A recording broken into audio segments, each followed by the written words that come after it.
আসসালামু আলাইকুম, সবাইকে স্বাগতম। আজ 10 জুলাই 2026। আজকের এই ভিডিওতে আমরা আলোচনা করব ওমানের সর্বশেষ আপডেট নিয়ে। যারা বর্তমানে ওমানে আছেন, যারা ওমানে কাজের উদ্দেশ্যে যেতে চান অথবা ভবিষ্যতে ওমানে যাওয়ার পরিকল্পনা করছেন, তাদের জন্য আজকের এই ভিডিওটি খুবই গুরুত্বপূর্ণ।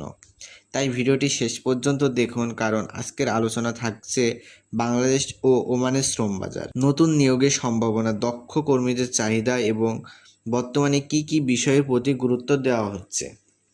বন্ধুরা, সম্পর্কিত সময়ে বাংলাদেশ ও ওমানের মধ্যে কিছু শ্রম বাজার নিয়ে যোগাযোগ আরও জোরদার হয়েছে।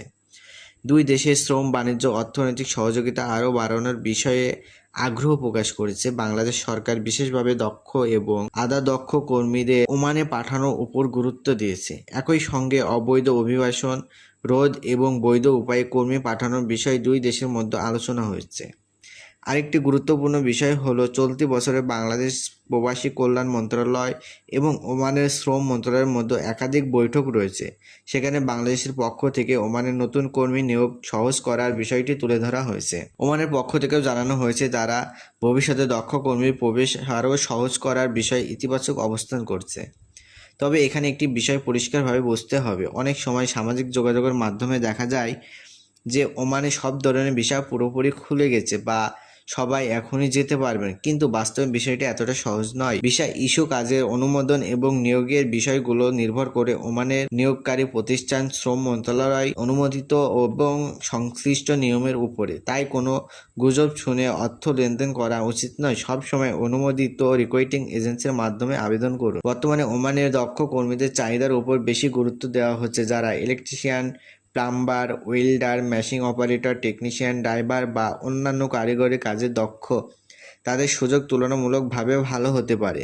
তবে চূড়ান্ত নিয়োগ নির্ভর করে কোম্পানির চাহিদা এবং সরকারি অনুমোদনের উপরে। আরেকটি বিষয় হলো, ওমানে নিজেদের নাগরিকদের কর্মসংস্থান বাড়ানোর জন্য কিছু পেশায় বিদেশি কর্মী নিয়োগ সীমিত করার নীতি চালিয়ে যাচ্ছে। তাই আগের মতো সব ধরনের পেশায় বিদেশি কর্মী নিয়োগ সবসময় সম্ভব নাও হতে পারে।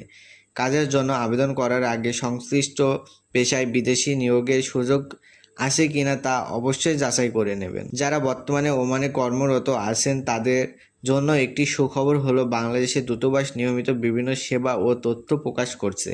পাসপোর্ট নবায়ন, কনসুলার সেবা এবং অন্যান্য প্রয়োজনীয় বিষয়ে দূতাবাসের ঘোষণাগুলো অনুসরণ করলে অনেক সমস্যার সমাধান পাওয়া যেতে পারে। বন্ধুরা, ওমানে যাওয়ার আগে অবশ্যই চাকরির চুক্তিপত্র ভালোভাবে পড়ে নেবেন। সেখানে আপনার বেতন, কাজের সময়, ওভারটাইম, ছুটি থাকার ব্যবস্থা এবং অন্যান্য সুযোগ সুবিধা স্পষ্টভাবে লেখা আছে কিনা তা নিশ্চিত করুন। যে কোনো ফাঁকা কাগজের স্বাক্ষর করবেন না এবং সব ধরনের তথ্য লেনদেনের রসিদ সংগ্রহ করতে থাকবেন। সর্বশেষে বলবো, ওমানে কাজের সুযোগ এখনও রয়েছে, তবে সফলভাবে যেতে হলে বৈধ কাগজপত্র, দক্ষ এবং সঠিক প্রক্রিয়া অনুসরণ করা খুবই গুরুত্বপূর্ণ। গুজব বা অবিশিষ্ট তথ্যের উপর নির্ভর না করে সরকারি ঘোষণা, অনুমোদিত রিক্রুটিং এজেন্সির তথ্য অনুসরণ করুন।